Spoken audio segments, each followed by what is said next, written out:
राम राम, स्वागत है आप सबको आपने यूट्यूब चैनल मनीष पांड्या में। और लगातार थाने है जो को उपचुनाव की कवरेज में दिखाने लाग रही हूँ। ई बीच में बड़ा नेता है राहुल जी कसवा आपने बीच है। और आप आऊँ जान सके ई चुनाव में आगे के भूमिका है और के तरीका आंगो पूरे चूरू जिला में काम करेडो है। नमस्कार भाई साहब। नमस्कार जी। भाई साहब, उपचुनाव होने लग रही है भवनलाल जी जाने के बाद में, और एमपी थे मौजूदा में हो और थे देखने लग रहे हो पूरे जिला में के तरीका का काम होने लग रही है। भवनलाल जी के तरीका का काम करायो, अशोक जी के तरीका का काम करायो। अब थे जो एमपी को पूरो भार थार पर ले रखियो, केंद्र में के तरीका का काम होने लग रही है। तो जका युवा है आपने सरदार शेर का बन के संदेश देना चाहो थे? देखिए, मारो तो एक ही संदेश है युवा साथियों ने कि चुनाव सबसे बड़ी चीज़ यह हो, चुनाव का मतलब ये को नहीं कि आप क्यों चुनाव में जावा हाँ। चुनाव में आप जावा हाँ अपने गांव में, अपने देश में विकास की कितना बात हो चाल सके, अपनी रोजमर्रा की जिंदगी कितना अच्छी हो सके, अपन बड़े शिक्षा कितना मिल सके। यो एक किस्म को सर्टिफिकेट आप जारी करा जै रूप में जनता वोट दे है, उन रूप में नेतृत्व आगे खड़े होकर चलेगा। अगर आप काम ने सराहूंगा तो काम की ही वैल्यू होगी, अगर आप और क्या चीज़ सराहूंगा तो समाज में ऊँच चीज़ की ही वैल्यू क्रिएट होगी और वो अपन लॉन्ग टर्म पे नुकसान देगी। 5 तारीख को चुनाव है, 5 तारीख के बाद में अपन जरूरत पड़ेगी काम की।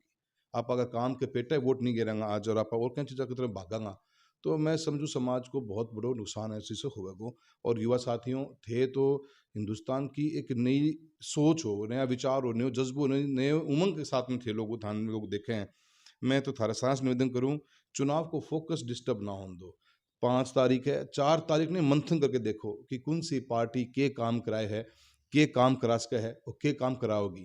और कुछ लोगों की जो सी बात ही बात चल रही है कि वो अपने 5 के बाद दिखे भी का केड़ा थे, फैसलो करो।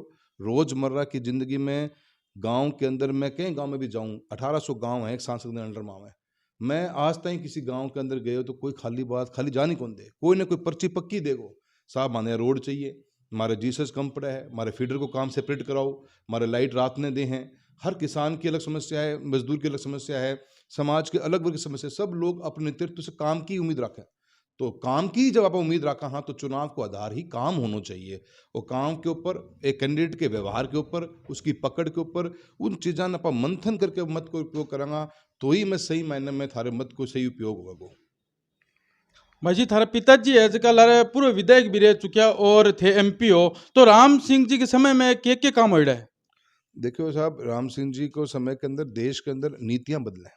एक सांसद के रूप में मारो बेहतरीन काम किया हुआ है कि मैं भारत सरकार द्वारा चलाएगी कोई भी नीति है, कोई योजना है, उसको बेहतरीन फायदों हमारी लोकसभा क्षेत्र में लोगों ने दिलावा। मारो प्राइम मकसद यही है। थे गांव की रोजमर्रा की जो चीज की जब देखोगे ना, उसमें 90% होल्ड राज्य सरकारों को हुआ है। क्योंकि हमारे कन को डायरेक्ट हमारा एम्प्लॉय को नहीं भारत सरकार का। मैं तो रेलवे, पोस्ट ऑफिस, पासपोर्ट सेवा या आर्मी या बड़े जो हमारे डिपार्टमेंट हैं, उन्हीं को ही भारत सरकार के एम्प्लॉयज होते हैं। अदरवाइज सभी डिपार्टमेंट के एम्प्लॉयज राज्य सरकारों के होते हैं। गवर्नमेंट ऑफ इंडिया ने जो भी नीति बनाई, प्रधानमंत्री ग्रामीण सड़क बनी, तो जब वाजपेयी जी ने इसकी घोषणा करी थी तो हमारा मकसद पापा का ये रहा था साहब का उस समय पे कि भी जिले के अंदर मैक्सिमम हम रोड्स का काम करवाएं। क्योंकि सरदार शहर जैसे हमारा बेल्ट उस समय तो बिल्कुल अछूता था, रोड थी नहीं, बिजली थी नहीं, तो लोगों तक पहुंचने में, लोगों को आने जाने में बहुत दुविधा होती थी। तो ऐसे अनेकों योजनाओं का बेहतरीन फायदा डिस्ट्रिक्ट को क्या मिले, ये हमेशा हमारी प्रायोरिटी रही है। पीएमजीएसवाई में रोड्स बनी, अब जल जीवन मिशन में हम घर घर पानी पहुंचाने का काम कर रहे हैं, दीनदयाल उपाध्याय में हम घर घर बिजली देने का काम कर रहे हैं। हम उन योजनाओं के साथ ही आगे बढ़ते हैं। और सबसे बड़ी बात होती है नेतृत्व का कनेक्ट होता है पब्लिक के साथ में। एमपी साहब ने, पापा ने हमेशा की इमेज बनाई सच्चाई और ईमानदारी की, एक सिंपलिसिटी की, ईजी टू अप्रोच हैं, कभी भी आप पकड़ोगे मिल जाएंगे, कब फोन करना फोन बात हो जाएगी। उसी के लिए जनता ने हमें सराहा है और उनकी सादगी को सराहा है, तभी इतना लंबा सफर राजनीति में हम तय कर पाए। और हम उसी सादगी के साथ में, उसी व्यवहार के साथ में, हमने कभी किसी आदमी के बारे में आज तक न पिताश्री ने न मैंने किसी भी, न पार्टी के बारे में, किसी नेतृत्व के बारे में हमने कभी अपशब्द नहीं कहे। हमने अपशब्द कह के तालियां बजा के कहीं वोट नहीं लिया। हमने लोगों के बीच में रहकर, लोगों की बात कर कर, लोगों के सुख दुख में शामिल होकर वोट लेने का काम किया और जनता ने हमेशा हमारा साथ भी दिया है। भाई साहब, सरदार शहर में उपचुनाव होने लग रहे जबकि अलग अलग पार्टियां भी आप अपना मुद्दा रखने लग रही है। कोई गरीब ने गणेश मानकर काम वोट मांगे, कोई विकास के नाम पर वोट मांगे। सरदार शहर को सबसे बड़ा मुद्दा है रेल को, तो बिंग बारे में थे क्या कहना चाहो? क्योंकि थे जगह लोकसभा में बैठो बट बात भी उठे कई। देखो, अपने लोकसभा क्षेत्र में चूरू है, बहुत बड़ा है, 350 किलोमीटर की लंबाई है, 1800 के करीब गांव है, 17 लाख से 18 लाख के आसपास वोट्स हैं, 25 लाख के लगभग की आबादी है। ऐसे के अंदर हर पॉकेट की अलग डिमांड है। रेल कनेक्टिविटी में अपन पिछले 3 साल 5 8 सालों में अपन करीब 20 ट्रेन नई चूरू में चला चुके हैं। हाँ, ये बात ज़रूर है, आज इलेक्ट्रिफिकेशन का काम चल रहा है। चूरू के अंदर 703 किलोमीटर का ट्रैक है और 703 करोड़ रुपए का ही टेंडर निकाला हुआ है इलेक्ट्रिफिकेशन कराने का।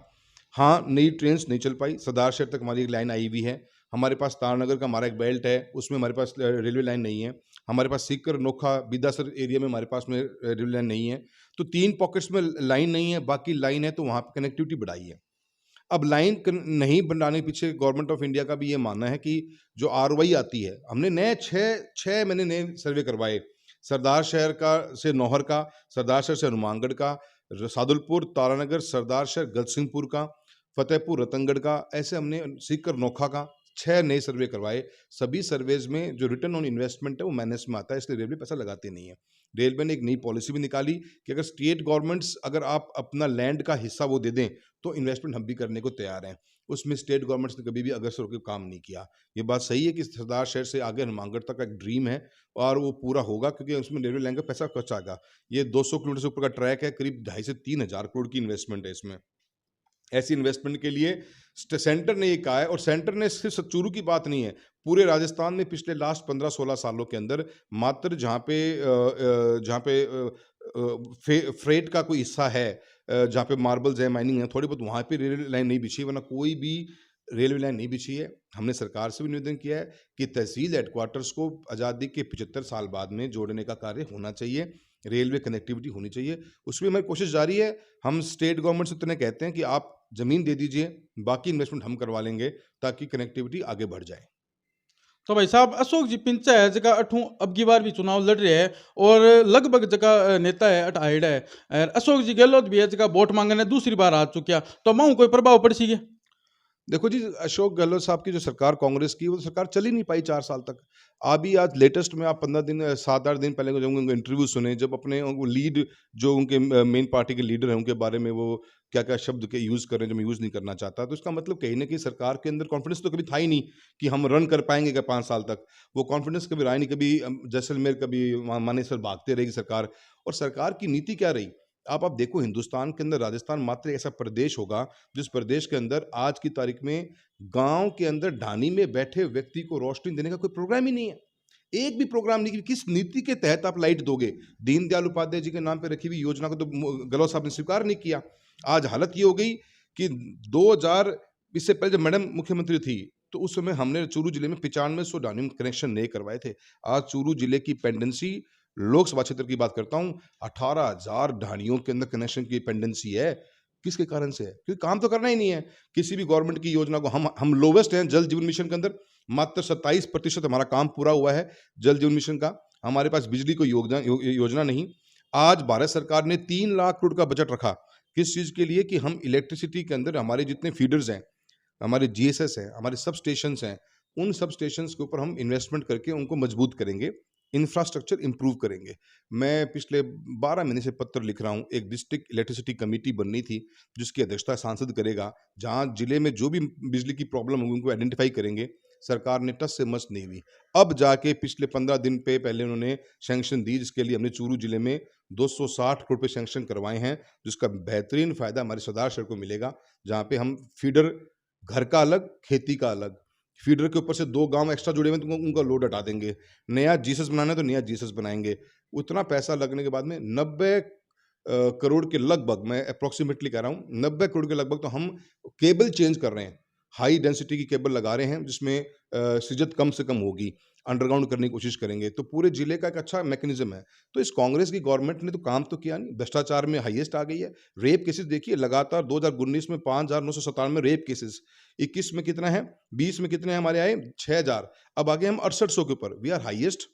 तो ये करप्शन और लॉ एंड ऑर्डर तो हाथ में कभी रहा ही नहीं। हमारा पूरा बॉर्डर इलाका है चूरू का, आए दिन कितने कत्लेआम हो गए, कितनी डकैतियां हो रही हैं, सरेआम बदमाशें चल रही हैं, महिला सुरक्षित नहीं। उसके साथ ही साथ में गवर्नमेंट की पॉलिसी के ऊपर एग्जीक्यूशन नहीं, जिसमें आपका पैसा नहीं लग रहा। सेंट्रल गवर्नमेंट 60% फंडिंग कर रही है, इस जो आरडीएसएस स्कीम की बात कर रहा हूँ, तब भी आपने 2 साल लगा दिए अपने 40% देने के लिए। तो बिल्कुल विफल सरकार है। अशोक जी कुछ भी कहें, जाने का समय आ चुका है। इस बार जब भाजपा आएगी तो 10 साल से ऊपर के लिए आएगी और कांग्रेस का सुपड़ा साफ होगा। ये बाई इलेक्शन उसी की शुरुआत करेगा। मुझे इतनी पूरी उम्मीद है। तो भाई साहब, अगर सरदार से तहसील की जनता अशोक पिंचन आशीर्वाद देवे जीत को, तो अशोक जी आदर्श मीनाम के रणनीति बना सी काम की। देखो जी, हमारा टॉप मोस्ट प्रायोरिटी ये रहेगी, जो भी गवर्नमेंट ऑफ इंडिया की स्कीम्स चल रही हैं इस समय, जो टॉप नॉच स्कीम्स हैं और सब टाइम बाउंड हैं। बिजली 2024 तक कंप्लीट करनी थी, पानी 2024 तक कंप्लीट करना था। हम पहले उन योजनाओं में फोकस करेंगे और टॉप मोस्ट प्रायोरिटी पे है, यूथ को आगे लेकर चलेंगे। थर्ड हमारा ये रहेगा, लॉ एंड ऑर्डर हमारा टॉप मोस्ट प्रायोरिटी रहेगा। हमारी महिलाएं सुबह से लेकर शाम तक और रात तक भी सुरक्षित रहेंगी। रोड के ऊपर किसी की हिम्मत भी नहीं होनी चाहिए। इस किस्म का माहौल वसुंधरा जी ने पहले भी दिया था और हम आगे देने के भी सक्षम हैं और भारतीय जनता पार्टी यही करेगी। सरदार शहर के अंदर जो हमारे बड़े प्रोजेक्ट्स हैं उनके एग्जीक्यूशन का काम किया जाएगा। हॉस्पिटल्स की कुछ डिमांड है, कुछ आरयूबीज की डिमांड है। अब आरयूबी की बात बताता हूँ आपको। चूरू जिले के अंदर वसुंधरा जी के राज के अंदर हम 32 से 40 आरयूबी लेके आए और पिछले 4 साल के अंदर आरयूबी सबसे बड़ी डिमांड है हमारी, रेलवे अंडरपास। पूरे चूरू जिले में एक आरयूबी सैंक्शन है 4 साल में कांग्रेस की सरकार के अंदर, मात्र एक देपाल सर का। तो काम तो हुआ नहीं। हम डेवलपमेंट में फोकस करेंगे और लॉ एंड ऑर्डर मेंटेन करके चलेंगे और यूथ के लिए एम्प्लॉयमेंट की अपॉर्चुनिटीज को क्रिएट करेंगे। राजस्थान आज की तारीख में लोवेस्ट है, 32% की अनएम्प्लॉयमेंट रेट है। 65 लाख रोजगार युवा बेरोजगार घूम रहा है। हर दूसरा ग्रेजुएट ऑन रोड के ऊपर है कि उसके पास कोई रोजगार नहीं है। रोजगार इंडस्ट्री को लाने से होगा, स्किल डेवलपमेंट से होगा, एक एनवायरनमेंट क्रिएट करने से होगा। जब आपका स्टेट सिक्योर और सेफ नहीं होगा, जब लीडरशिप के अंदर हमेशा एक इनसिक्योरिटी रहेगी, कभी भी इन्वेस्टमेंट नहीं आ सकता और इसी कारण राजस्थान पीछे जाता जा रहा है। धन्यवाद। ए हाँ, अपने एमपी साहब राहुल जी कसवा बीजेपी की जिकी है जीत 100% जीत मान रखी है और ग्राउंड लेवल पर बहुत बढ़िया काम करने लग रहे हैं और अब देखो के नतीजो आवे। धन्यवाद, मिलते हैं अगले वीडियो में।